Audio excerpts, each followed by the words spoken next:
pekee wa kuabudiwa ni wewe,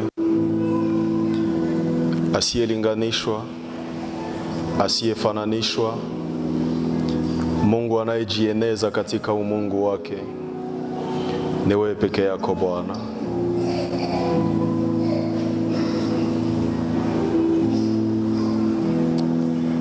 Unastahili maabudu yetu. Inapofika muda wa kukuabudu, wakati mwingine tunakosa hata maneno ya kutumia, sababu kile ambacho uko ni zaidi ya uelewa wetu. Mara mingi sana tunakomante kitu ambacho tumeelewa, tunaongea kitu ambacho tumeelewa vizuri, tunapata maneno ya kuongea ni wakati tuko tunaongea habari za mtu ama kitu tunachokielewa vizuri. Lakini Mungu haueleweki, na hii ndio sababu wakati mwingine tunakosa tuseme nini ili tukuabudu. Sio sababu hatupendi kukuabudu, sio sababu tumeshindwa kukuabudu, ila sababu tunakosa tuseme nini. Ukuu wako unapita ufahamu wetu, uwezo wako unazidi kapasite yetu ya kuelewa. Hii ndio sababu muda wa kukusifu tunaongea mengi, sababu tuna pumzi yako ndani yetu inayotengeneza maneno ya kukusifu. Maana mwandishi wa Zaburi sasa 56 akasema, kila mwenye pumzi na msifu Bwana. Tunakusifu na maneno mengi, sababu kuna vitu vingi unavyotenda katika maisha yetu ambavyo vinatengeneza maneno ya kukusifu. Inapofika muda wa kukuabudu, tunashindwa tuseme nini, sababu hapo sio tena afere ya pumzi, bali inakuwa afere ya kukujua. Ndio sababu mwandishi akasema, Mungu ni roho, na sherti wenye kumwabudu wamwabudu katika roho na kweli. Saa inakuja ambayo waabudu halisi hawatamwabudu Mungu juu ya milima, wali watamwabudu katika roho na kweli. Baba, unastahili kuabudiwa. Ndio sababu mchana wa leo mioyo zetu zimeshuka mbele ya uwezo wako. Umutu wetu, ubaba wetu, umama wetu umeanguka chini ya uwezo wako ili tuweze kukuabudu Bwana. Huu ni muda ambao tunataka tusikilize neno lako. Mioyo zetu zipo tayari Bwana kwa ajili ya kukusikiliza, na tunaamini ya kwamba hakuna siku umewahi kutanisha watu zaidi ya mmoja pasipokuwa na hicho unachokusudia kusema nao. Sema na nafsi zetu, sema na kila mmoja ambaye yupo mahali hapa, na utupatie uwezo wa kutenda neno lako wala sio wa kusikia tu. Asante Roho Mtakatifu, kwa maana naamini umedhibiti na kutawala eneo hii ili kwamba uweze kutuelewesha yale ambayo umekusudia. Kwa uwezo wa jina la Bwana wetu Yesu Kristo. Amen. Mungu awabariki waimbaji na watendee mema. Ukiwa bado unasimama, wakati tukiwa bado tunasimama, kila mmoja wetu akiwa anasimama, tutasoma kitabu cha Esther sura ya 3 na mstari wa 6. Esther sura ya 3 na mstari wa 6. Esther chapitre 3 na verset 6. Biblia yangu inasema hivi: akaona si shani kumtia mikono Mordekai peke yake, maana wamemjulisha kabila yake Mordekai. Kwa hiyo Hamani alitaka kuwaangamiza Wayahudi wote waliokuwa wakikaa katika ufalme wote mzima wa Ahasuero, yani watu wake Mordekai. Amen. Asante, tunaweza tukakaa. Tunamshukuru Mungu kwa sababu ya nafasi hii ambayo ametujalia tena Tunashukuru kwa kutupatia uhai, maana ni kwa sababu tuko hai ndiyo maana tuko hapa. Na kwa hiyo tunamshukuru kwa pumzi yake ya uhai ambayo bado inafanya kazi ndani yetu. Tunashukuru pia uongozi wa kanisa, especially mchungaji, kwa kutualika tena ili kwamba tuje tulete neno la Mungu. Na pia tunashukuru mama Elize ambaye alitukutanisha na mchungaji. Mungu wa mbinguni ambariki na kumtendea mema. Tunawashukuru pia wale wote ambao tumekuwa nao wiki yote mzima kuanzia lundi mpaka leo dimanche. Sijui kama wako ndani ya mkutano lundi, mardi, mercredi, jeudi, vendredi, samedi, dimanche au kukosa hata siku moja. Inua mkono hivi tuweze kutambua uwepo wako. Mungu wa mbinguni atubariki, anibariki mie na nyie ambao wiki yote tulikuwa hapa. Tunashukuru pia wale ambao wamenisindikiza. Sijui kama wako ndani ya mkutano wanaweza simama. Wale ambao tumekuja nao wakiwa ndani ya mkutano wanaweza wakasimama. Okay. Mungu wa mbinguni awabariki na kuwatendea mema. Leo ni siku nzuri ambayo Bwana ametuneemisha ili kwamba tuweze kumaliza mafundisho yetu ambayo tumeianza lundi ambayo imepita, na tumekuwa tunajifundisha kuhusu eschatology. Ndio somo ambalo tulikuwa tukijifundisha, eschatology, na tulisoma Esther sura ya 3 na mstari wa 6. Na wale ambao tumekuwa nao nafikiri wameelewa kivipi katika hilo andiko tunaweza tukatoa ndani ya eschatology. Kwa wale ambao hatukuwa nao, eschatology ni neno la Francais ambalo limetolewa ndani ya Kigiriki eskatos logos. Eskatos logos maana yake nini? Maana yake mafundisho kuhusu les fins. Mafundisho kuhusu miisho, mamwisho. Ndio tafsiri ya eskatos logos. Sababu eskatos logos imegawanyika kwa sehemu mbili, eskatos na logos. Eskatos ni miisho, mamwisho za mingi, na logos ni etide ama mafundisho. So tunaposema eskatos logos inamaanisha ya kwamba tunaongea mafundisho kuhusu miisho. Na kuna miisho ya vitu 6 katika kuri ya eschatology. Dunia iko na mwisho, shetani iko na mwisho, mwanadamu iko na mwisho, Israeli iko na mwisho, mbingu ziko na mwisho, dunia iko na mwisho. Ila katika somo hili tumekuwa tunaongea kuhusu mwisho ama etide kuhusu mwisho wa taifa la Israeli. Na tumesema ya kwamba Esther sura ya 3 na mstari wa 6 ni andiko ambalo lilikuwa na haki ya kuexiste ndani ya Biblia, ila kwa wakati ambao ulikuwa haufai. Paske Hamani kukusudia kuangamiza wana wa Israeli lilikuwa ni jambo lililokuwa ndani ya moyo wa Mungu. Mungu alikuwa ameandaa ndani ya moyo wake namna gani atakavyoangamiza taifa la Israeli, namna gani atakavyowaua wana wa Israeli, namna gani hilo taifa peke yake Mungu atajihusisha na kulifutilia mbali juu ya uso wa ulimwengu, sababu ni taifa la warebele. Na tumejifundisha katika wiki yote nzima ya kwamba ilibidi Hamani akufe sababu alitaka kuangamiza Israeli wote wakati ambao muda wa Mungu wa kuangamiza Israeli ulikuwa bado haujatimia.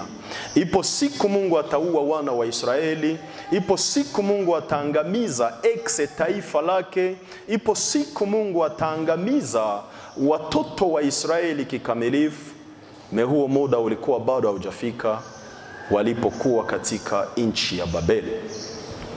Nafikiria kwa wale wote ambao hatukuwa nao wiki yote wako wanajiuliza kivipi tena taifa la Mungu atawaangamiza. Kwa wale tuliokuwa nao wanaelewa ya kwamba Mungu atawaangamiza wana wa Israeli sababu hawakuwahi tii maagano walizofanya na Mungu, hawakuwahi itika dernière chance ambayo Mungu aliwapatia peke yake ya kuja duniani kwa ajili ya kuwaongoza tena wana wa Israeli kukubali kutembea sawa na namna Mungu anavyokusudia. Wakati Yesu alikuja duniani, kipindi hicho Mungu alikuwa akiwapiga wana wa Israeli sababu walikuwa ni taifa lake la pekee duniani.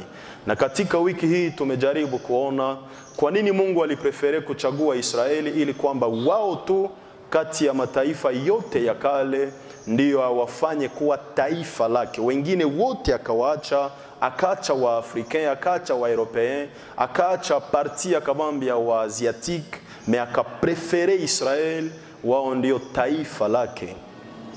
Mais ukisoma Exode chapitre 19 na verset 5, kutoka sura ya 19, wale tuliokuwa nao wasiandike sababu uliandika katikati ya wiki. Kutoka sura ya 19 na mstari wa 5, parmi 3 alliances ambazo Mungu alifanya na wana wa Israeli, alliance ya kwanza ni après 3 mois ya Israeli kutoka Egypte. Mungu aliwaambia hivi, et surtout ka associé na 6e verset kwa hiyo Exode 19 ambayo umeandika, utakuta Mungu anamtuma Musa kwa wana wa Israeli ili kwamba aende awaambie kama watatembea sawa na agano ambalo wamefanya na kutii neno la Mungu, hapo ndipo watakuwa taifa la Mungu kati ya mataifa yote duniani, sababu na dunia yote ni mali ya Mungu. Palikuwa condition kama watatii. Wasipotii hawatakuwa taifa la Mungu na Mungu atajichagulia taifa lingine, maana mataifa yote chini ya mbingu yalikuwa ni mali ya Mungu. 8e verset, Israeli wanakubali, wanashangilia, wanafurahi sana sababu wamesikia kwamba watakuwa taifa la makuhani na taifa la ufalme. Wao walifurahia hicho kitu, lakini hawakuelewa maana ya neno kama mutafanya sawa na yale ambayo nimewaambia. Hapa kupita siku za mingi, ukisoma Exode chapitre 32, wale tuliokuwa nao wameandika wasiandike tena. Exode chapitre 32 na verset 1, kutoka sura ya 32 na mstari wa kwanza, utakuta hapa kupita hata 2 mois Israeli akadesobeir kile ambacho alipatana na Mungu, akatengeneza ndama, akatengeneza sanamu ili kwamba ipate kumuongoza, sababu katika hilo andiko anasema yule Musa aliyetuokoa kutoka Misri hatujui nini kilichompata. Na Mungu anakubali kwamba ni watu wa Musa na wala sio watu wake. Ndio sababu ukisoma Exode chapitre 32 verset 7 na 8e verset, ulishaandika wale ambao tulikuwa nao msiandike. Kutoka sura ya 32 mstari wa 7 na mstari wa 8, utakuta Mungu anamwambia Musa, watu wako uliowaokoa kutoka Misri wamejichafua, wamefanya kitu ambacho hawakutakiwa kufanya. Shuka mbio kutane na wale watu. Tayari walikuwa wamedesobeire, wameasi Mungu, wamevunja agano walilofanya na Mungu ya kwamba watakuwa waaminifu kwa maagizo ya Mungu. Hii ndio sababu tumeona Mungu akaacha alliance aliyofanya na Israeli, akaamua kufanya alliance pamoja na Musa yeye peke yake. Exode chapitre 34 verset 9 mpaka 18e verset. Muliandika hiyo wale ambao tulikuwa nao. Exode chapitre 34 verset 9 mpaka 18e verset. Mungu hafanye tena pacte na wana wa Israeli, ila anafanya pacte na Moize na Musa peke yake, ili kwamba kwa njia ya Musa Mungu apate kuanza kizazi kipya, aweze kuanza pacte ya mupya ama alliance ya mupya pamoja na Israeli. Musa na yeye kivyake hakuwa mwaminifu kwa Mungu, paske tuliona ndani ya Nombre chapitre 20 verset 7 mpaka 12e verset namna gani Mungu alimwambia Musa, sema na mwamba, yeye akapiga mwamba, Mungu akamwambia hautaingia Kanani, hautaingia katika nchi ambayo nimeahidi. Na katika Deuteronome chapitre 34 tumeona namna gani 5e verset mpaka 7e verset Mungu anamuia Musa ku frontiere ya kuingia Kanani, na kwa hiyo Mungu akaamua kufanya pacte ama alliance ya mwisho na wana wa Israeli wakiwa hapo Moabu, sehemu ambapo Musa alifia, katika Deuteronome chapitre 29 verset 1 na kisha 9e verset mpaka 12e verset. Asa Mungu alitembea na hiyo alliance ya kwamba Israeli watakuwa watu wake malgré désobéissance yao, malgré que walikuwa kizazi kisichokuwa na utiifu, Mungu atatembea nao hivyo. Aliwaingiza katika nchi ya Kanaan, wakaelewa ya kwamba hawako tena mu desert, wanaweza fanya mabaya yote ambayo wanapenda sababu wako ndani ya nchi yao. Na Mungu alikuwa analeta fimbo kila mara Israeli alipofanya vitu ambavyo vilikuwa kinyume na agano. Mungu aliwapiga, Mungu alileta fimbo na aliwaanza wapiga kuanzia walipoingia Kanani mpaka siku ambayo aliamua kunyamaza kimya. Sitasemaka tena na Israeli sababu kila kitu ambacho nilitakiwa kuwafanyia ili muwe taifa langu nimekifanya, malgré ça munaendelea kuni désobéir. Mungu akanyamanza kimya 400 ans, yani siècle ine, na Mungu hasemi na wana wa Israeli, anawacha wafanye hicho walichofanya, na wao wakawa warebele sasa wazuri, wakaprofite musilance ya Mungu kufanya vyote ambavyo walijisikia kufanya. Na hicho kipindi cha silence tumesema Mungu alikuwa iko ana refleshire nini tena atafanya na Israeli kusudi waweze kushikika, sababu kama ni baraka amewabariki, kama ni kuwapiga amewapiga, kama ni kunyamanza amenyamanza. Israeli anaendelea kuwa rebele malgré vyote ambavyo Mungu amefanya. Ndipo Mungu akaelewa fimbo haitasaidia Israeli, fimbo haitasaidia mwanadamu kukuwa sawa na namna ambavyo mimi nataka akue. Hapo ndipo Biblia ikatuambia katika Yohana sura ya 3 mstari wa 14 hadi mstari wa 16, et surtout mstari wa 16. Jean chapitre 3 na verset 16. Tazama jinsi Mungu alivyoupenda ulimwengu hata akamtoa mwana wake wa pekee ili kila amwaminie asipotee bali awe na uzima wa milele. Ni apre fimbo za mingi ndipo Mungu alielewa ya kwamba mwanadamu hatakuwa namna ninavyotaka kwa kumpiga, nimuoneshe upendo katika maasi yake, nimuoneshe upendo katika mabaya yake. Yawezekana kwa njia ya upendo mwanadamu atanirudilia. Yesu alikuja na upendo wote ambao Israeli hawakuwahi uona. Unajua resulta ya huo upendo ilikuwa ni nini? Walimuweka kumsalaba, walimbandika kumsalaba, wakamuua vibaya pamoja na upendo wake. Na hiyo ilikuwa ni nafasi ya mwisho ambayo Mungu alikuwa amepatia wana wa Israeli. Ukisoma Mathayo sura ya 21, Mathayo sura ya 21 mstari wa 43, Matthieu chapitre 21 na verset 43, Yesu anawaambia wana wa Israeli ya kwamba royaume ya Mungu, ufalme wa Mungu umeondolewa kati yao na utapewa kwa taifa lingine litakalozaa matunda kwa wakati wake. Ni hicho kipindi ndipo specialite ya Israeli ilifikia mwisho. Paske kilichokuwa kina specialize Israel ilikuwa ni royaume ya Mungu ambayo ilikuwa kati yao. Kilichofanya Israeli awe tofauti na mataifa mengine, kilichofanya Mungu aitwe Mungu wa Israeli, ni kwa sababu ya maagano alizofanya na Israeli, na ni kwa sababu ya royaume yake ambayo ilitawala ndani ya Israeli. Yesu alipoondosha huo ufalme ndani ya Israeli, Israeli wakawa exe taifa la Mungu, exe wana wa Mungu, sababu tayari walikuwa wameondolewa hicho kilichokuwa kina waspecialize. Matendo ya Mitume sura ya kwanza na mstari wa 6. Acte chapitre 1 na verset 6. Wakati Yesu anataka rudi mbinguni, mitume walimuuliza, ni wakati gani utarudisha royaume ya Mungu ndani ya Israeli? Akawaambia, haiko probleme yenu, haiwaone kutaka kujua majira na nyakati ambazo Mungu peke yake alipanga. Nyie mwende munishuhudie kati ya mataifa habari za Israeli, muache kufuatana nazo. Kuanzia hicho kipindi Mungu alitupa mbali taifa la Israeli.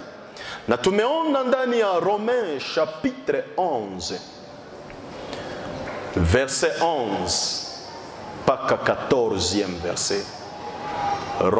Warumi sura ya 11 mstari wa 11 hadi mstari wa 14. Namna gani Paulo iko anatueleza kuhusu kukataliwa kwa Israeli, kutupwa kwa Israeli. Mungu kutupa hilo taifa kumesababisha sisi watu wa mataifa na sisi pia tusimame, na sisi pia tuwe taifa la Mungu. Hii ndiyo sababu leo kila mtu ambaye amemwamini Yesu, amempokea Yesu, ana roho wa Mungu ndani yake, ndiye mwana wa Mungu. Sababu Biblia inasema, Jean chapitre 1 verset 11 mpaka 13e verset. Yohana sura ya kwanza mstari wa 11 mpaka mstari wa 13. Alikuja kwa wale walio wake, na wale walio wake wakamkataa, ila wale waliompokea aliwapa uwezo wa kufanyika wana wa Mungu. Sio wale waliozaliwa kwa namna ya ubinadamu, bali ni wale waliozaliwa kwa mapenzi ya Mungu. Inayo maana ya kwamba watoto wa Mungu leo ni kanisa, ni sisi kanisa. Sisi kanisa tuliomwamini Yesu leo tuko na valeur zaidi ya nation ya Israeli. Leo tuko na heshima mbele za Mungu zaidi ya taifa la Israeli. Mais tellement que tuko ndani ya ignorance, hii ndio sababu tungaliki tunapatia Israeli nafasi ya heshima, tunapatia Israeli nafasi ya maana, na hii ndio sababu tungali tunatembea na drapo za Israeli mpaka leo. On dirait Israeli ndio nation ya maana kutuzidia si. Ni juu kanisa haina drapo, kanisa haiko pays, kanisa haiko nation, kanisa haiko eta. Sino kama Israel, wao ndio wanatiaka drapo ya kanisa kwao, paske wanajua vizuri ya kwamba leo kanisa ndio iko na valeur zaidi ya taifa la Israeli. Na unajua leo tungali tunadanganywa sana. Mhubiri akaenda Israeli, anarudia na mchanga eti ni mchanga wa kukaburi ya Yesu, anarudia na maji eti ni maji ya Yordani mahali alipobatizwa Yesu, na kisindi cha hayo maji ni $100. Kantite ya kidogo ya hiyo mchanga ni $100, mchanga ya kukaburi ya Yesu, na watu wananunua paske leo kinachotawala Ukristo ni ujinga. Ignorance ndio inaongoza Ukristo wa leo. Na hii ndio sababu tungali tunanunua vitu vya Israeli, na unajiuliza hivyo vitu vya Israeli unavinunua ili vikufalie nini?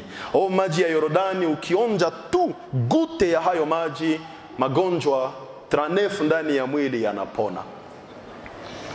Hiyo mchanga ya Israeli ukiitia ndani ya parcele yako, mchawi hata fikaka pale, sababu ni mchanga ya kukaburi ya Yesu. Pale kwenye Yesu aliikalaka ile siku alikuwaka kwa Zakayo, palipatikana na mhubiri moja alikuja na hiyo nafasi kwenye Yesu aliikalaka, kusudi uguse hiyo fasi $100. Na watu wanakimbilia na $100 kugusa kwenye Yesu aliikalaka siku alikuwaka mnyumba ya Zakayo. Mungu ashukuriwe. Kwa nini? Hizo akrobasi zote hazishanjake maisha ya Wakristo wanaoishi ndani ya giza la ujinga. Wale wanaonunua michanga ya Israeli, wanaonunua maji ya Israeli, ukiangalia maisha yao wanafanana laana na hakuna kilichoendelea. Paske sizani kama tunaweza kuwa wajinga mpaka kuinyore ya kwamba Yesu alikuwaka mkaburi ni wa kukufa, na akatoka mkaburi alipofufuka akaiacha wazi. Alipokuja ndani ya maisha yetu hakuja wa kukufa, alikuja akiwa hai. Asa kaburi kaburi iliyopokea Yesu akukufa, na sisi tunaokuwa na Yesu aliye hai, nani wa maana zaidi ya mwingine? Mimi nadhani kaburi iko na besoin ya kunigusa ili ipate uhai, sababu mimi ninaishi na Yesu aliye hai, tofauti na Yesu aliyekuwa ndani ya kaburi. Mtu yeyote atakuletea vitu vya Israeli, mwambie niko wa maana zaidi ya Israeli. Mtu yeyote atakia kuuzishia drapo ya Israeli, hii drapo ukiitia mnyumba yako, mapepo zinaanza kuogopa. Shetani anaishi Israeli, haogopake drapo ya Israeli. Kama unakuona bezo ya madrapo, uza hata ya Real Madrid uitie mwako, kekuza ya Israeli.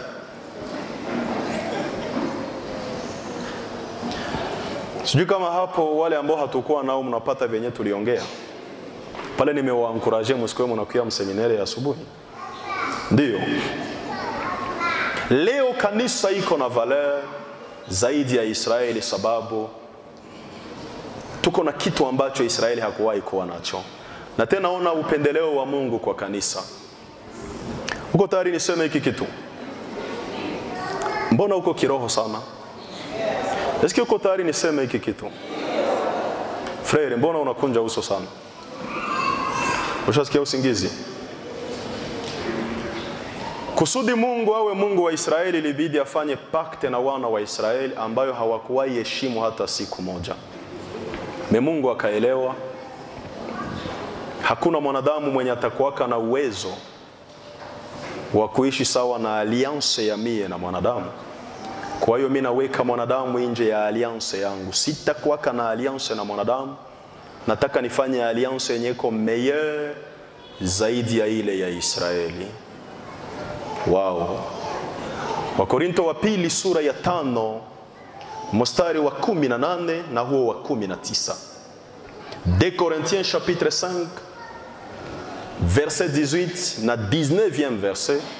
Mungu aliprefere kufanya pakte kati yake yeye na yeye kwa ajili ya ulimwengu.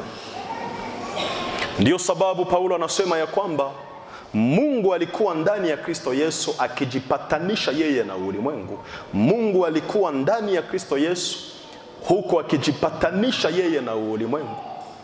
Inayo maana ya kwamba alliance ambayo kanisa iko nayo, hakuna patriarche wa kanisa, hakuna mtume yeyote ama babu yeyote wa kanisa aliyefanya agano na Mungu kusudi Mungu achague kanisa. Ni Baba na Mwana ndio walifanya mapatano, waliagana. Baba na Mwana wakapatana, nenda ulimwengu ukamshinde yule adui, na baadaye wale wote watakao kuamini wapate uzima wa milele. Wote watakao kukataa hawana uzima wa milele. Ndiyo sababu Mwana akaja duniani akiwa na agano na Baba, akiwa na mapatano na Baba. Akakufa msalabani, hakupatanaka na mtu ili akufe msalabani, ni mapatano kati yake na Baba. Alichoenda fanya msalabani hakikuwa ambacho amesikilizana na mtu, kuja ukufe kwa ajili yetu, tutakuwa waaminifu kwako. Kuja utufie msalabani, utuokoe na utumwa wa shetani, tutakutumikia. Kuja ufanye hiki, tutafanya hiki. Hakuna yule mwanadamu aliyefanya alliance na Mungu. Ni Mungu peke yake. Kati ya Baba na Mwana ndipo palikuwa makubaliano. Sisi tunabeneficia makubaliano kati ya Baba na Mwana kwa kumwamini Yesu Kristo. Tunapomwamini Yesu Kristo, automatically tunaingia ndani ya agano linaloitwa jipya. Manake agano la kale ni mababu wa Israeli pamoja na Israeli walikuwa wanapatana na Mungu. Mungu anawaambia mukifanya hiki na mie ndafanya hiki. Kama mtatembea hivi na mie ndafanya hivi. Agano la kanisa haiko hivyo. Ndiyo sababu wakati mwingine tunafanya vitu visivyompendeza Mungu na hata jutia agano lake wala hata vunja agano lake alilolifanya kati yake na yeye, sababu sisi ni wa beneficiaire wa agano ambayo Baba na Mwana walifanya, na tunaingia ndani ya hilo agano juste kwa kumwamini Yesu Kristo. Ndiyo sababu wote wasiomwamini Yesu wako nje ya agano na Mungu, na wote wanaomwamini Yesu tayari wako ndani ya agano la kale ambayo ilikuwa sele hapo msalaba. Wewe na mie tuko kizazi cha agano jipya ambayo ni agano iliyo bora kuliko ama zaidi ya hiyo ambayo Mungu alifanya pamoja na Israeli. Wale wote waliomwamini Yesu na kumpokea kuwa Bwana na Mwokozi wa maisha yao, baragumu ya mwisho, parapanda ya mwisho itakapolia, watanyakuliwa waende mbinguni katika mji wa raha miaka 7.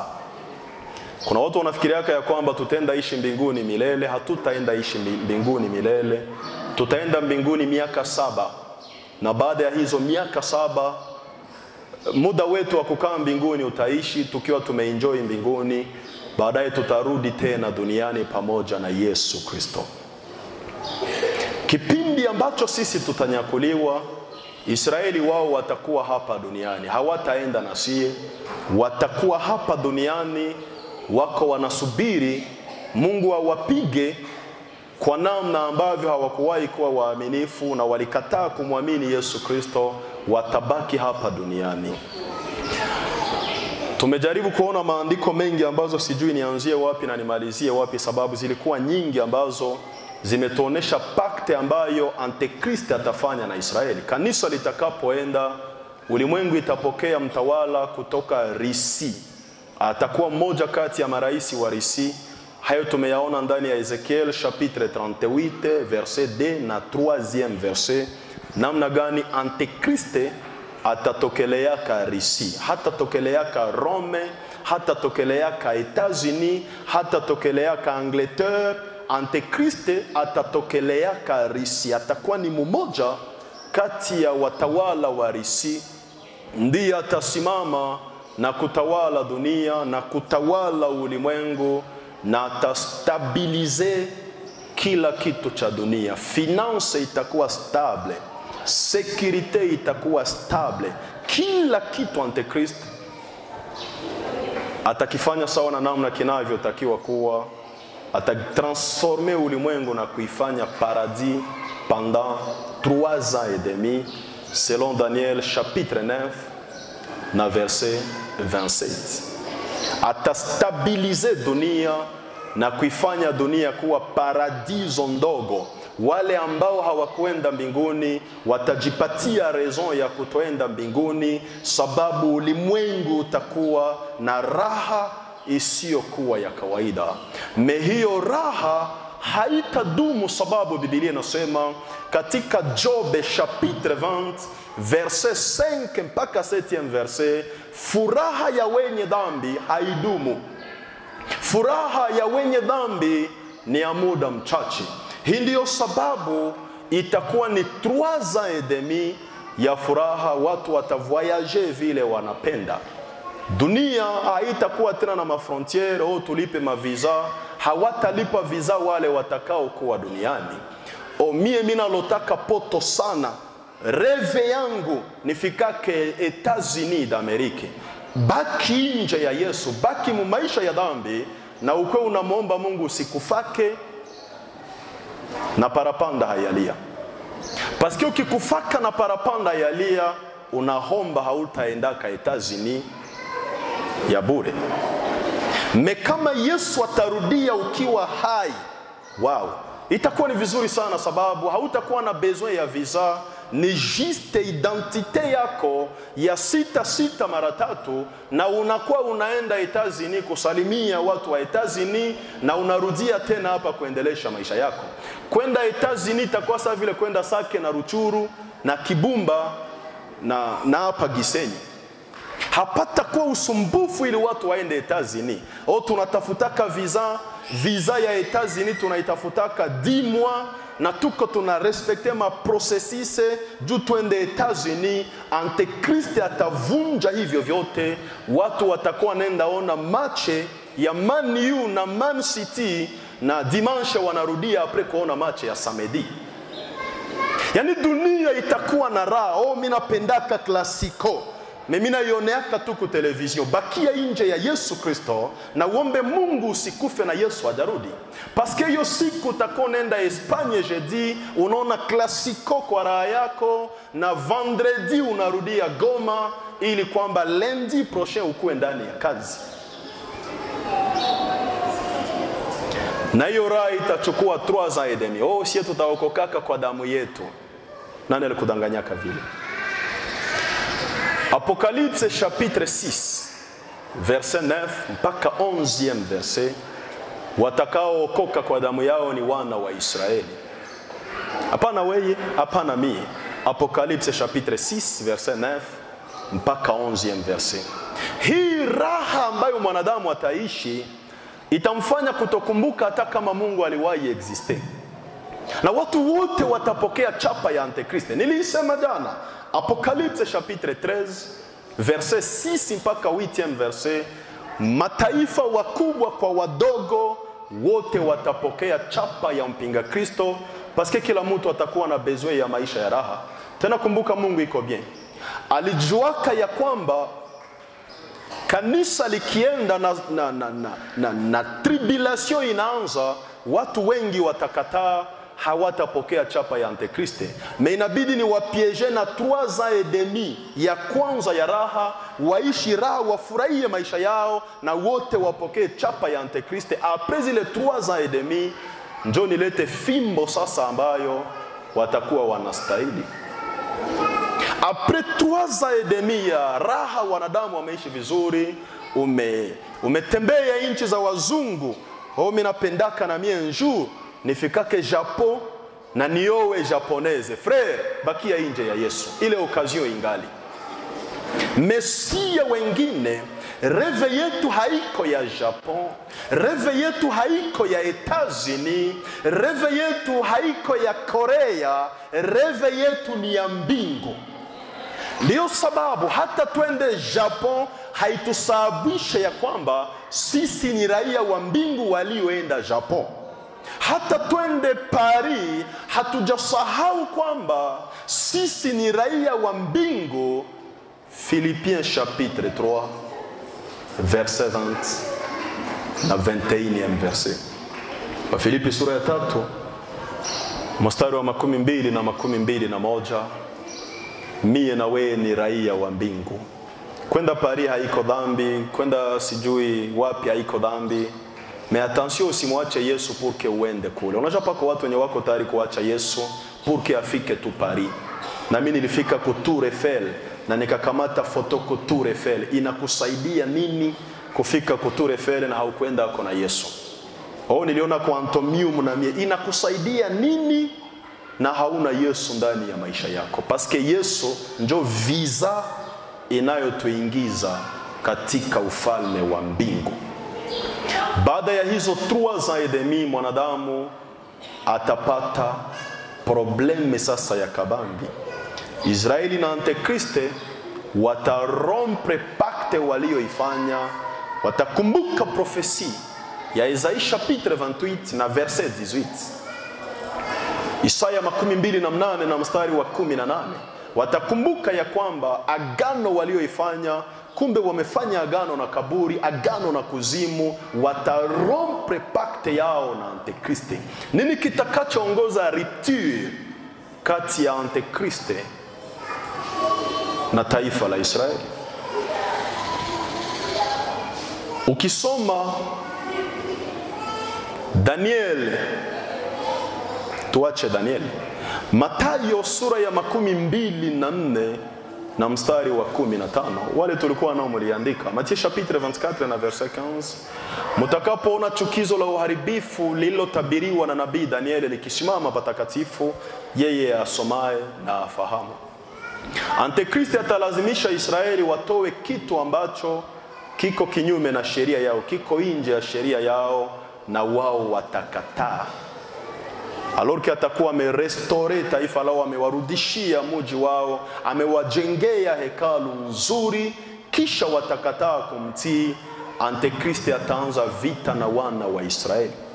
Pale 3 ans et demi ya raha inaisha, inafika 3 ans et demi ya mateso. Ataanza guerre pamoja na wana wa Israeli.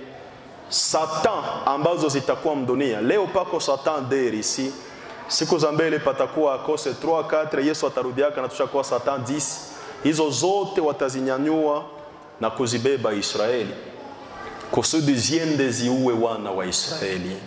Na hapo ndipo Zakaria chapitre 13, Zakaria sura ya 13 na verset 8.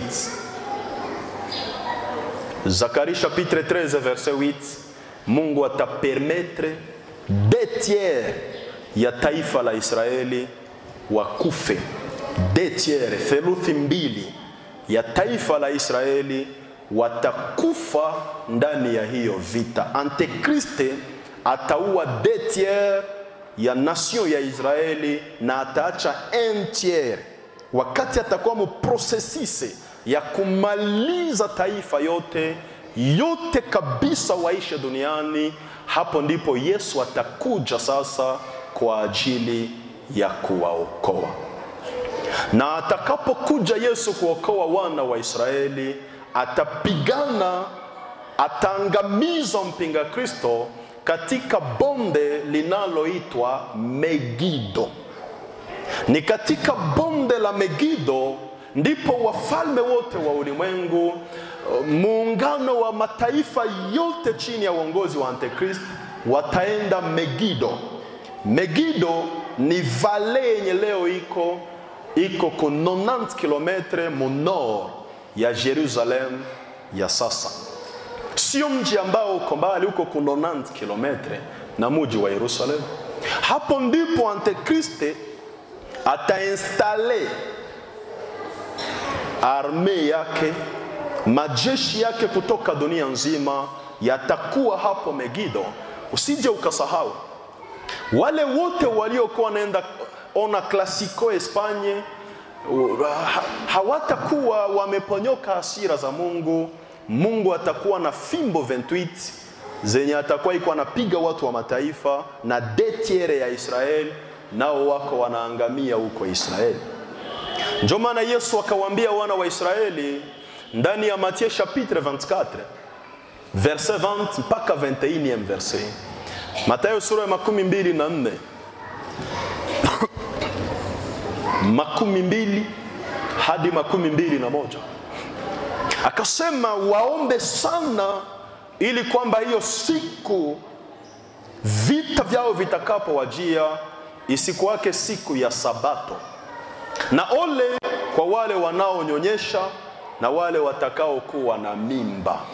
Wale ambao watakuwa na mimba watakutanana na avortement ambazo hazijawahi kuwa, sababu patakuwa bombe, milio za bombe ambazo ulimwengu ulikuwa haujawahi sikia.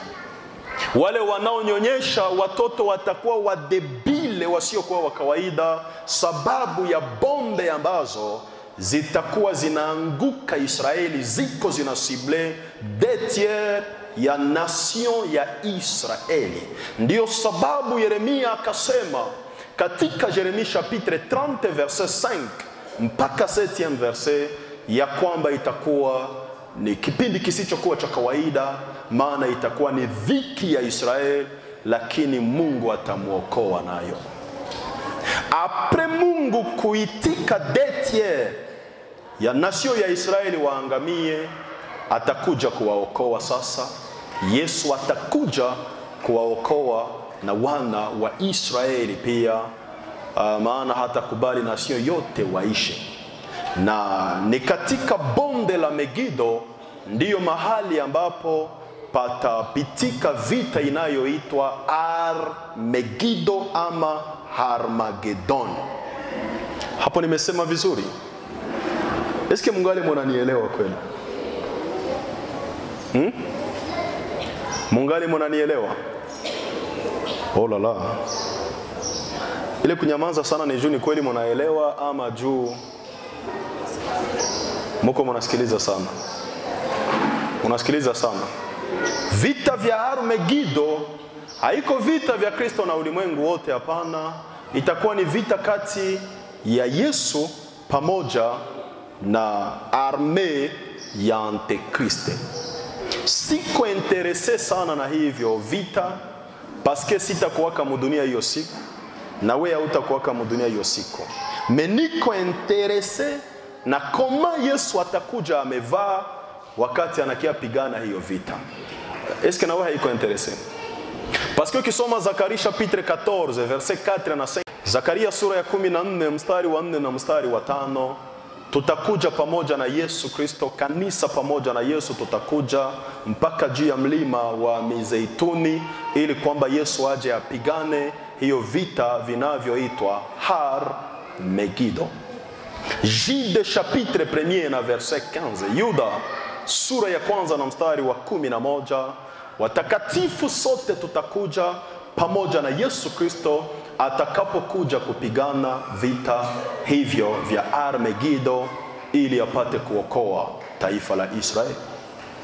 Kenye kinaniinterese ni kama Bwana atakuja amevaa wakati anakuja pigana. Paske kumbuka hapa tunamaliza fete mbinguni, sherehe mbinguni imefika mwisho, tumeshakula vinono vya mbingu, tulishatembea katika barabara ya dhahabu, tulishawaona wenye uhai wane, tulishaona malaika wote wa mbingu, tumeshatembea ndani ya huo mji ambao tunasikiaka, ambao tunauendea kwa imani. Hiyo siku tutakuwa tumeutembelea miaka 3.5.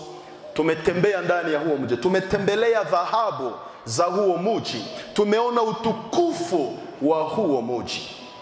Tutashuka pamoja na Yesu juu ya mlima wa Mizeituni, anakuja kuokoa taifa la Israeli. Bwana atakuwa anavaa nini? Apocalypse chapitre 19, Ufunuo sura ya 19 mstari wa 11 na mstari wa 12. Apocalypse chapitre 19 verset 11 na 12e verset. Yesu Kristo atakuja akiwa na majina ambazo zimefichwa. Hiyo siku tutakuwa tumezijua. Na kitu ambacho kinani interest zaidi ni kwamba atakuja na anavaa mataji juu ya kichwa chake. Atakuja na iko na makurone, hapana kurone, lakini makurone. Amevaa makurone juu ya kichwa chake.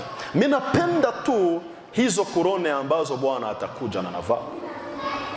Unajua nani mwenye anakuwaka kuroneo ama wanakuronaka mtu ni wakati gani?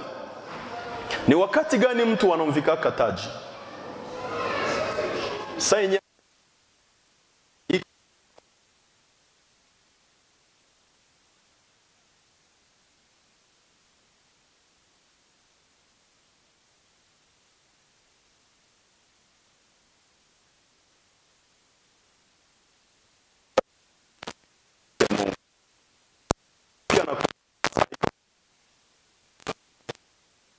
Eske mshaka jule za John ni fie wanamvalishaka kuron? Megarso yeye wanamuacha vile. Mko najibu? Bebashafa mariage njoo wanijibi. Wewe uyafanya mariage unatabi jibi yako. Haone kama unatarukia etape. Bebashafa mariage, mikono ziinuliwe juu. Kisha ndachagua mmoja ajibi. Pale mikono haziwezi kuwa juu. Mmoja tu wawili ndio washafa mariage mwa kanisa yote. Wengine wote nisikie nyanyua mkono waniulize. Couronne ukisoma 1 Corinthiens chapitre 9 na verset 25. Wakorinto wa kwanza sura ya 9 na mstari wa 25. Utakuta Paulo iko anasema atlete hawezi kuwa couronne kama hakushinda katika mashindano. Wanaokuwa couronne ni wale walioshinda mudomene fulani. Fie anapofanya mariage, ye njo anavalaka kanzo ya mweupe na wala hapana kanzo ya bleu. Ye njo anavalaka kurone na wala hapana mwanaume. Tena kumbuka, hiyo siku hata unakuwaka experte mumamini, watakuvalishaka kanzo ya mrefu mpaka kule vile. Na souvent tunavalishaka watu hii kanzo na hatujui inamaanisha nini. Kuvalisha dada kanzo ya mweupe maana yake ameshinda jeunesse na sainteté. Ameshinda jeunesse na ni mtakatifu. Iko sawa? Wadada iko vizuri? Ndio zinashuka. Ameshinda jeunesse na ni mtakatifu. Miguu yake haiyaonekanaka hata siku moja. Ndio maana wanarefusha hiyo kanzo. Na wengine wanakuwa na kazi ya kumsaidia isikanyagiwe huko nyuma. Anavaa kurone dada tena ya mweupe ili kuonesha ya kwamba kiukweli ameshinda, anamerite kukuwa kurone. Mais en réalité tukiangalia mariage zetu za leo, unakutanaka tuko tunadanganya kuanzia rangi ya kanzo mpaka kale kakitu tulivaa mkichwa. Dada anashindaka na mamini mpaka alishaka kosa na ya kuzidia mini. Akose leyete asa ndio miaka za mbele tutaanza vaa. Paske leyete ni zaidi ya mini. Miguu yote inashinda wazi kumoto. Kulere zote za kaleson yake zinajulikana. Na hiyo siku watamuvalisha robe ya mrefu sana tena ya mweupe ili kuonesha ya kwamba ameshinda katika utakatifu. Tuambiane ukweli, eske ile kanzo tunakuwa tunaimerite na weupe yao yote? Tunapasha kwa tunavala za bleu, za rouge, bamwe wanavala za rouge na wengine wanavala za noire. Comme ça, à partir de tu ya kanzo tunajua Mungu ashukuriwe. Kameme ameshinda malgré tout, Mungu apewe sifa. Na wengine za mauve na za violet.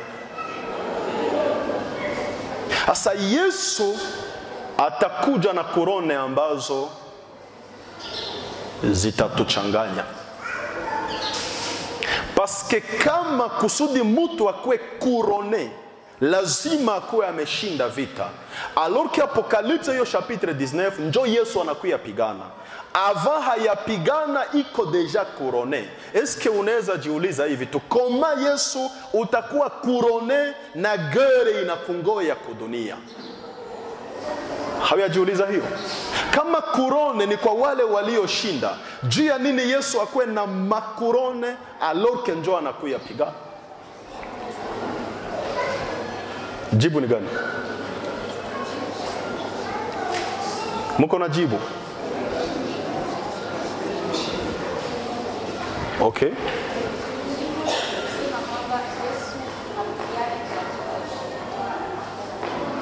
Anapigana ndani ya ushindi. Okay.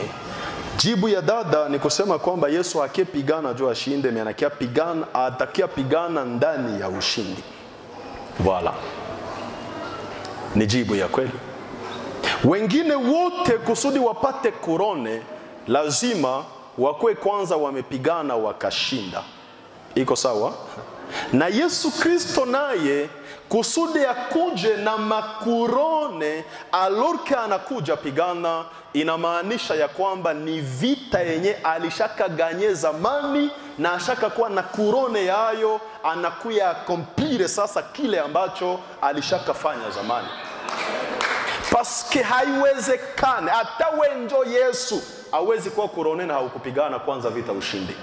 Hata wenjo Yesu utakia kwanza shinda kusudi ukue kurone. Me akikuja na iko na makurone, maana yake anakuja na iko na mavictoire zenye deja iko nazo, alishaka pigana akashinda, sasa anakuya accomplir hicho ambacho alishaka pigana. Ni kwa njia ya msalaba wa Yesu ndio alimalizaka vita zote zenye zilikuwa zinamngoja. Ameshinda shetani kwa njia ya msalaba, ameshinda vita vya mpinga Kristo kwa njia ya msalaba, ameshinda aina zote za vita kwa njia ya msalaba. Na hii ndio sababu atakuja na makurone za vita vyote ambavyo alishindaka kwa njia ya msalaba. Eske pale mnaelewa kenye nimemaanisha? Atakuja na mataji ya vyote ambavyo alishakapigana na akashinda, na ndio sababu atakuja na iko korone. Tumemwamini Yesu ambaye alishakamaliza vita na sasa anavaa makorone za vita vyote, na vile ambavyo tunaweza pitia na vile ambavyo vinamngoja siku za mbele, iko deja na korone yayo. Kitu ambacho kinanichukizaka ni nini? Ni kuona Mkristo iko anahama quartier juu walozi walimsumbua. Niko na hama hii quartier ni ya walozi. Tena juzi mtumishi acha kusema, walikuya mara walikala njoo hapa. Hizi za huku zote vile haziko, walizibeba usiku. Nililamuka na basha zinyoa zote walizibeba. Bali kufika ko aye. Ndevu za huku zote nilamuka na basha zibeba. Na sasa mimi naangalia manguo zangu, walitobola manguo na kisha wakaenda. Inabidi kujua kama problema haiko ya mchawi, problema ni yako wewe. Paske tunaishi na Yesu ambaye iko na kurone ya vita zote ambazo tutakutanaka nazo mu maisha ya imani. Iwe vita ya wachawi, iwe vita ya mapepo, iwe vita sijui ya M23, iwe sijui vita ya nini, Yesu deja iko na kurone ya vita zote. Ndio maana Paulo akasema hivi. Sikiliza ile andiko. Souvent tunakuwaka tunalimba mu manyimbo zetu tunalisema, mais hatujui linamaanisha nini. Romains chapitre 8 na verset 37. Warumi sura ya 8 na mstari wa 37. Paulo anasema hapo, iko ameanzia mu 32e verset, iko anaonesha mateso yote ambayo watoto wa Mungu wanapitiaka: ukosa chakula, ukosa mavazi, kudharauliwa, hivyo vyote. Mais mu 37 ana conclure na kusema, pamoja na hayo yote sisi ni washindi na zaidi ya kushinda ndani yake aliyetupenda. Unaelewa hiyo? Ni ndani yake Yesu ndipo tunakutanana na ushindi na zaidi ya kushinda. Hapana kwa maombi yetu, hapana kwa mafungo yetu, hapana kwa prinsipe zetu, ndani yake Yesu Kristo ndimo tunashinda na zaidi ya kushinda. Tusipokuwa ndani ya Yesu, huo ushindi hatuna. Tutakuwa na hilo andiko ndani ya Biblia, mewalozi watatuonea, mapepo zitatuonea, vyote vinavyoonea wapagani na sisi vitatuonea. Na hii ndio sababu Wakristo wengi wanateseka, wanasumbuliwa na mapepo. Mtu ni Mkristo meiko na mapepo. Mwimbaji mewakimwombea anaanguka. Nabii mewakimwombea anaanguka. Mhubiri mewakimwombea anaanguka. Inawezekanaje uwe na pepo na uimbe na uimbie Mungu? Inawezekanaje? Alors que sisi ni nyumba ya Mungu na wala sio nyumba ya mapepo. Yesu amevaa taji za ushindi wake wote na ushindi wetu ambao tunaupata ndani yake yeye aliyetupenda. Wote wanaokuwa na Yesu ndani yao wameshinda mapepo. Pepo zikikuona zinakimbia sababu uko mshindi juu ya mapepo. Hapana juu wewe unakuwa kama mpiga mapepo. Unajua sisi tunakuwa na maombi ya fire, fire, fire, fire, fire, na pepo zinakimbia bongo. Maombi hazikimbiake maombi ya fire, fire, maombi zinakimbiaka ushindi wa Yesu ndani ya yule anayeomba. Kama Yesu mshindi haiko ndani yako, utasema fire, utasema moto, utasema feu, utasema muliro. Niongezee lugha nyingine. Nipe na lugha nyingine. Mulugha yako moto njo nini? Mukinande nini njo moto? Muliro. Mukihunde? Mchanga. Asa mbona hamseme kiunde kizuri? Mukiunde moto njo nini? Mchanwa.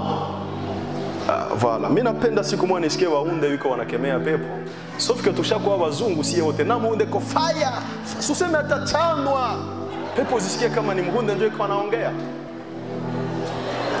Hata useme moto ya aina gani, kama Yesu mshindi haiko ndani yako, pepo zitakucheka.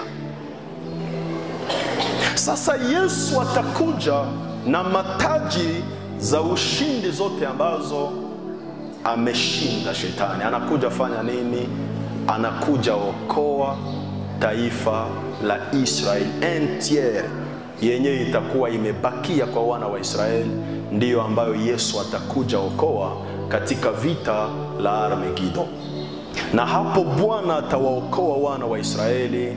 Atakuwa ametimiza maandiko za mingi sana ambazo alifundishaka kwa mifano na ambazo zilikuwaka katika maisha ya watu wengi. Mimi nataka niongee baadhi tu ya maandiko ambazo zinatusaidia kuona vita vya Armageddon.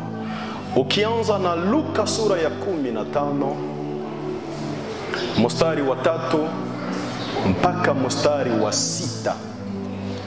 Luc chapitre 15 verset 3 mpaka 6e verset. Yesu iko anapana mfano parmi 44 parabole ambazo Yesu alitoaka mafundisho yake. Hii parabole ilikuwa inahusu Armageddon. Yesu anatoa mfano, nasema, nani kati yenu ambaye akikuwa na kondoo wengi na kisha kati ya hao kondoo mmoja anapotea, ambaye hataacha kondoo 199 kondoo zake 99 na anarudia kutafuta kondoo mmoja ambaye atakuwa amepotea, na akimupata yule kondoo mmoja anafanya fete ya ajabu sana, sababu kondoo aliyekuwa amepotea atakuwa amepatikana. Mara mingi tunasemaka kondoo aliyepotea ni wenye dhambi. Meni uongo, tunakuwa tumesema uongo. Huo mfano hauhusu wenye dhambi, hapana. Ni mfano ambao unahusu Israeli pamoja na kanisa. Kondoo 99 ambao mchungaji ataacha ni kanisa lake, ambao watawacha juu ya mlima wa Mizeituni, na kisha ataenda katika bonde la Megido ili kurekipere kondoo moja ambayo ni Israeli, ambayo itakuwa ilipotea miaka za mingi, na sasa Yesu atairekipere ndani ya vita ya Armageddon ama Armageddon. Sababu Israeli ndiyo kondoo waliopotea. Yawezekana haujawahi kuwa msomi mwema wa maandiko ili kwamba uweze kujipoze hii question. Sikia question ambayo unatakiwa kujipoze. Matthieu chapitre 21 verset 2 mpaka 4e verset. Mathayo sura ya 21 mstari wa 2 mpaka mstari wa 4, tunaona namna gani Yesu iko Bethfage. Anawatuma wanafunzi wake wawili, Yohana na Petro, waende katika kijiji kinachokuwa mbele yao. Watakutana hapo wanyama wawili. Hapa munisikilize vizuri. Hao mitume wawili watakuta wanyama wawili, punda na mwana wa punda, wamefungwa wote wawili kando ya njia. Na Yesu anasema wawafungue wote, wawalete kwake. Na mitume wanatii neno alilosema Yesu, wanaenda wanafungua punda na mwana wa punda. Nimesema mzuri? Ane na nani? Na anese.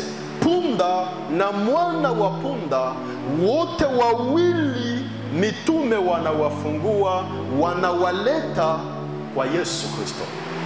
Na ukisoma Mark chapitre 11 verset 6 na 7e verset, Marko sura ya 11 mstari wa 6 na mstari wa 7, utamukuta Yesu anaingia Yerusalem juu ya nini? Yesu anaingia Yerusalem juu ya nini? Alikuwa anaikala juu ya nini? Mwana punda. Tunakubaliana hiyo? Oh no. Mkemo unanijibia. Eske tunakubaliana hiyo? Anaingia Yerusalem akiwa juu ya mwana punda. Mama wa punda aliendaka wapi? Nani atakuwa na jibu ya mbio mbio? Kama mu Mathayo 21 wanafungua punda na mwana wa punda, wote wanawafungua. Mesa Yesu anaingia Yerusalemu, anaingia juu ya mwana punda na hapana juu ya punda na mwana punda. Eske pale mnaelewa? Bakule nyuma mungali mnanisikia? Nyuma mko mnanisikia? Nasema sawa kule nyuma. Anafungua punda na mwana wa punda. Anaingia Yerusalemu akiwa juu ya mwana punda. Hatuambiliwe tena kwenye mitume walitiaka mama wa punda. Nani atanisaidia na jibu yenye anajua kwenye mama wa punda alibakilia? Akose ndamupa kado. Paske nikilomba tu jibu ovyo ovyo hamtajibia, mimi nikisema kado mtajibia. Nani mwenye anajua kwenye mama wa punda atabakia? Purke mwana wa punda ndio aingie Yerusalemu, mama yake alibakia quelque part. Mwana punda ni picha ya kanisa, ni sembole ya kanisa. Mama wa punda ni picha ya Israeli. Hapa munisikilize vizuri. Mwana punda ni sembole ya kanisa. Mama wa punda ni sembole ya Israeli. Atakayeingia Yerusalemu ya mbingu siye mama wa punda, bali ni mwana punda ndiye ataingia Yerusalemu ya mbingu. Na baada ya sherehe ya mbingu, Yesu atakuwa na bezwe ya punda na mwana punda, parce que Zacharie chapitre 9 na verset 9. Zakaria sura ya 9 na mstari wa 9 vinatuonesha ya kwamba Yesu ni mfalme ambaye anatawala juu ya punda na mwana wa punda. Asa apre kuingia Yerusalem akiwa juu ya mwana punda, atarudia tena kupigana vita ya Armageddon pour que a récupérer mama wa punda kwenye alibakiliaka. Hapo nimesema vizuri? Mama wa punda ipo siku Yesu atakuja mutafuta, meleo hana bezwe naye paske lazima ingie Yerusalemu ya mbingu na iko na mwana punda. Na hii ndio sababu utaelewa juu ya nini ukisoma Mathayo, sio Mathayo, Genèse chapitre 29 verset 26 mpaka 30e verset. Hapo pako historia ambayo iko bizarre. Genèse chapitre 29 verset 26 mpaka verset 30. Pako uongo ambayo ni juni Biblia ndio inasema, ndio maana tunaiitika. Nimesema sawa?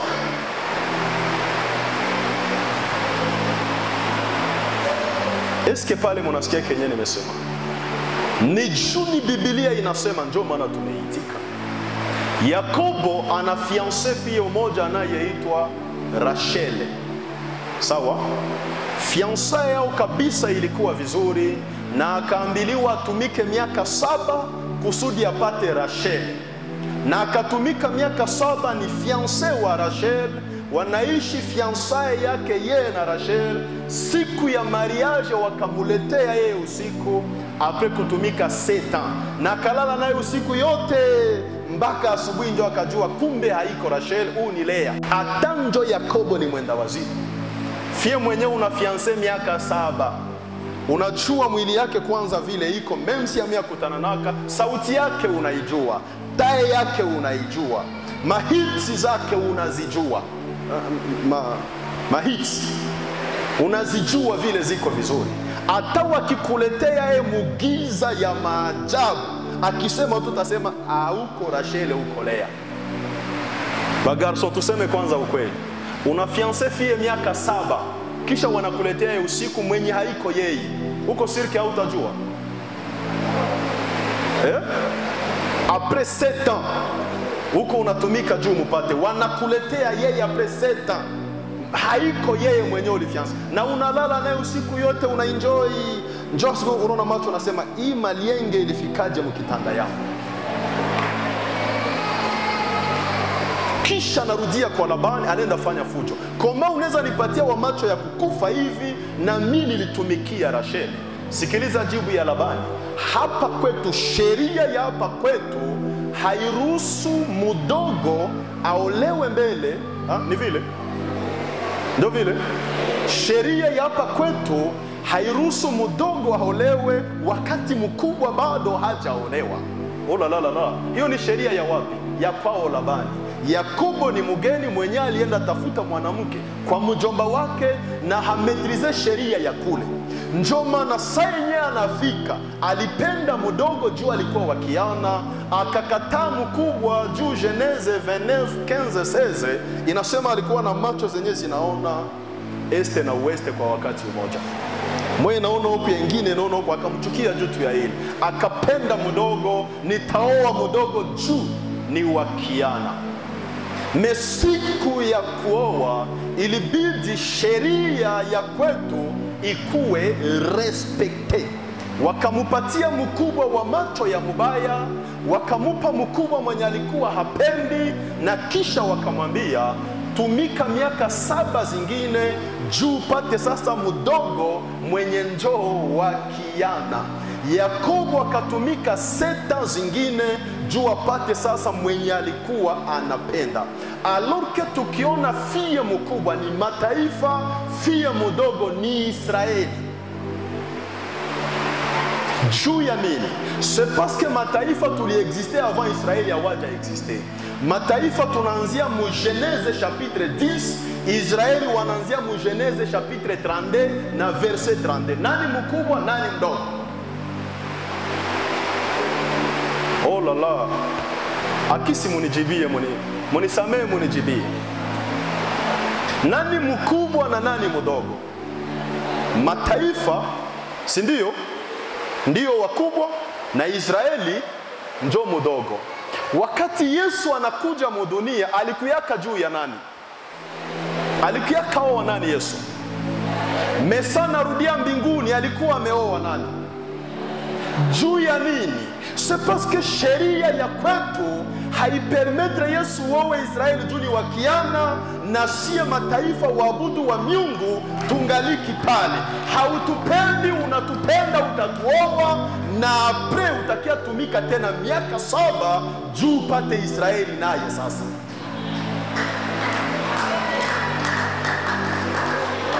Na hii ndio sababu ukienda 1 Samuel chapitre 17 verset 34 mpaka 36e verset. Niko na maandiko za mingi zenye niko nasikia zinawaka, sijui niache ya wapi paske mimi nataka malizia hapa. 1 Samuel chapitre 17. Oulala, verset 34 mpaka verset 36. Wanaleta David mbele ya Sauli. Na kuambia Sauli huyu anasema yeye ndio atajitoa apigane na Goliati. Sauli anamwangalia kwanza Daudi, anakomprendre ke mtoto kona esprit de mort. Nimesema sawa? Taye tu yako uko na esprit de mort. Parce que Sauli ndio géant wa Israeli yote, mais ameona Goliati akakimbia. David hana hata taye sijui niseme ya nani, mais anajipermettre kusema mie ndapigana na ule Mfilistini na ndamuua. Pale David ni enkoni, exploit zake zote zilikuwa za mpori, hakuna mwenye anazijua. Njo Sauli akamwambia, kijana, Goliati ni guerrier kuanzia alizaliwaka, unajipermettre kusimama mbele yake. Sikiliza jibu ya David. Mtumishi wako mie nimeshasimama mbele ya simba, alikiakararua kondoo, nikapigana na simba, nikanyanyua kondoo makucha yake. Na apri kupigana na simba, dubu urse naye alikuya, akararua kondoo, nikapigana naye nikaokoa kondoo. Sauli akamwambia, kama ushakafanya vya vile, vala machuma, paske mwenye unaenda pigana naye kuna mikuki za nguvu sana, vala machuma asikuwe. Daudi akavala kama kisa, hii vitu si hivalaka. Niliuwaka simba bila machuma, niliuwaka dubu bila machuma, nitaua Mfilistini na silaha yenye mimi nazoea kutumikisha. Akaenda na jiwe, hapana, akaenda na mawe 5, moja ndio itaua Goliati. Akaenda akasema mbele ya Goliati, vile historia tunaijua, akamuua. Menini kinanifikisha pale? David mwenyeko mpori, hakuna kamera mpori, hakuna journaliste mpori, hakuna Facebook mpori, hakuna kitu chochote mpori. Alikuwa anafanya exploit yenye watu walikuwa hawajui, miaka iweka ndani ya moyo wake. Simba alipokuja rarua kondoo, David alisimama akapiga simba, akaua simba, akatetea kondoo, na kazani vinaishia hapo. Kumbe urse naye atakuya rarua kondoo ingine, na itabidi asimame tena pour la deuxième fois, apigane atetee kondoo ya pili. Simba ni sembole ya shetani, urse ni sembole ya Antikriste. Kondoo ya kwanza ni kanisa, kondoo ya pili ni Israeli. Ndiyo sababu Yesu alikuja duniani akashinda simba wa 1 Pierre chapitre 5 na verset 8. Petro wa kwanza 5:8, Yesu alimushinda huyo, akaokoa kanisa mu makucha yake. Meabia ishia hapo paske urse naye angaliki atakuja anavamia kondoo Israeli. Itabidi Yesu akuje tena mara ya pili kupigana na urse, ili kwamba apate kuokoa kondoo ya pili inayoitwa taifa la Israeli. Hawa watakuja okolewa apre Yesu Kristo kuinua kanisa lake juu mbinguni. Chani kuambia kitu ambacho kitakufanya kuelewa zaidi. Niseme kia wapi? Samueli wa pili sura ya 6, de Samuel chapitre 6 na verset 3. Unaona vile hapa nishakuwa na speed ya nguvu sana, sababu nishavukisha mpaka na muda. Mnivumilie tu kidogo nimalize hiki kitu porque motoke humo na mumeelewa.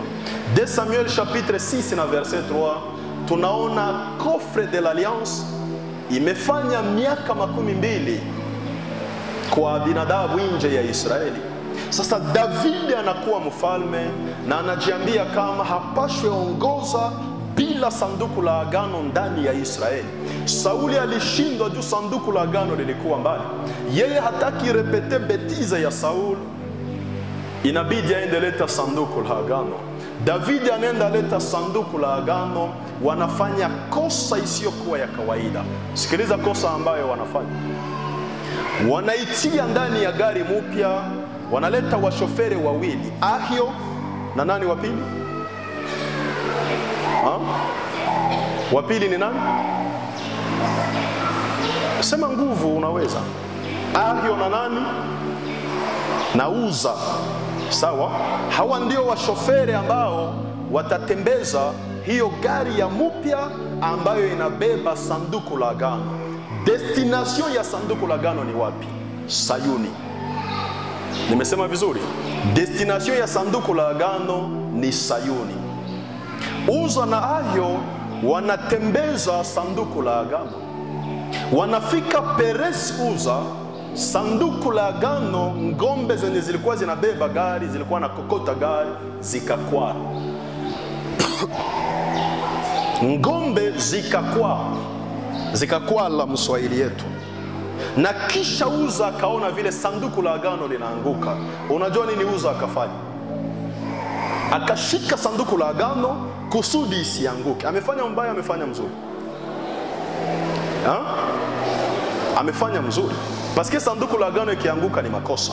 Mesanyasha ya jiste mzuri, Mungu akampiga pale pale, Uza akakufa. Akaacha Ahio. Mungu iko na upendeleo, hana upendeleo. Koma mimi na bana sanduku la agano isianguke, kuliko hata unipigie mikono, na unanipiga njoo mpaka mimi nakufa. Ni juu ya nini? C'est parce que probleme haikuwa ya Uza, probleme ilikuwa ni ya Davide. Sawa? Mwenye alienda leta sanduku la agano njoo iko na probleme. David anaenda leta sanduku la agano juu anapenda Mungu na iko na besoin representation ya Mungu iko ndani ya Israeli. Me hajue principe za kubeba sanduku la agano.